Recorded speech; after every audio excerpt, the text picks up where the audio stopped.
करके भी दिखाया। अनेकों जो उग्रवादियों के अड्डे थे उनको बर्बाद कर दिया। 100 के करीब उग्रवादी मारे गए और बाकियों को भी, एक को भी छोड़ा नहीं जाएगा। सरकार किसी को भी छोड़ेगी नहीं। ये जो उग्रवाद की यूनिवर्सिटी है आतंकिस्तान में, उस यूनिवर्सिटी को बंद कराने का लक्ष्य हमारी सरकार ने रखा है। और अभी सीज फायर हुआ है, लड़ाई बंद नहीं हुई है, सीज फायर। फौजें अभी वैसे की वैसे ही खड़ी हैं, इसलिए किसी को भी छोड़ा नहीं जाएगा। ये सबको ध्यान रखना चाहिए। पाकिस्तान ने जो झूठ फैलाया था वो तथ्यों में ठीक नहीं पाया गया। उन्होंने कहा हमारा एक भी एयरपोर्ट तबाह नहीं हुआ, और अभी वहाँ पर टेंडर निकला है एयरपोर्टों को रिपेयर करने का।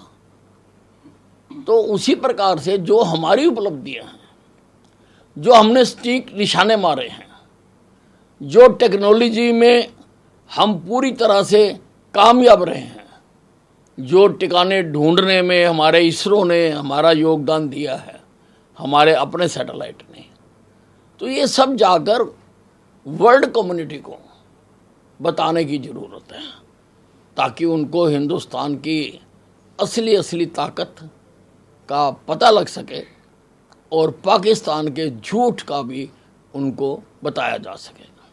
कांग्रेस नेता जयराम रमेश ने कहा कि हम जानते हैं ऑपरेशन सिंदूर का राजनीतिकरण किया जा रहा है, यह सिर्फ नुकसान की भरपाई की जा रही है, दुनिया भर में देश की छवि खराब हुई है। ऐसा है,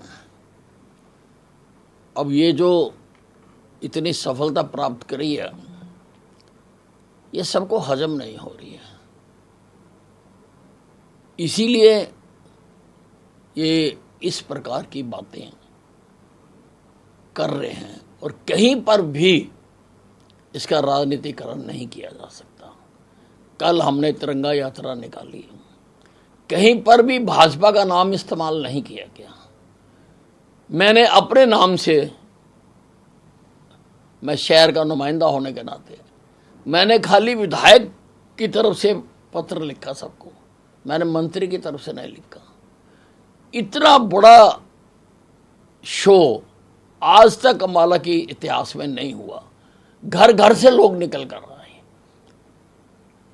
व्यापारी आए, वकील आए, डॉक्टर्स आए, स्कूलों कॉलेजों के बच्चे आए, अध्यापक आए, हर वर्ग से लोग आए और सबके दिल में एक ही जज्बा था, राष्ट्रभक्ति का जज्बा।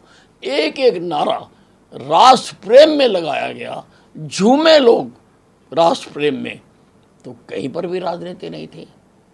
अब जयराम रमेश जी को तो सुबह शाम दोपहर रात राजनीति नजर आती है हर चीज में, क्योंकि वो केवल राजनीतिक आदमी है। सरकार हर मोर्चे पर भारत के दुश्मनों को कुचलने का प्रयास कर रही है, चाहे वो सीमा के पार हैं, चाहे सीमा के अंदर हैं। और आप देखो, देश में जो जो हिंदुस्तान के साथ गद्दारी कर रहे थे, उन सब तक सरकार का हाथ पहुंच रहा है। अब ओवैसी का तो मुझे मालूम नहीं, लेकिन आरएसएस का मैं जानता हूँ। आरएसएस में देशभक्ति की भावना कूट कूट कर भरी जाती है।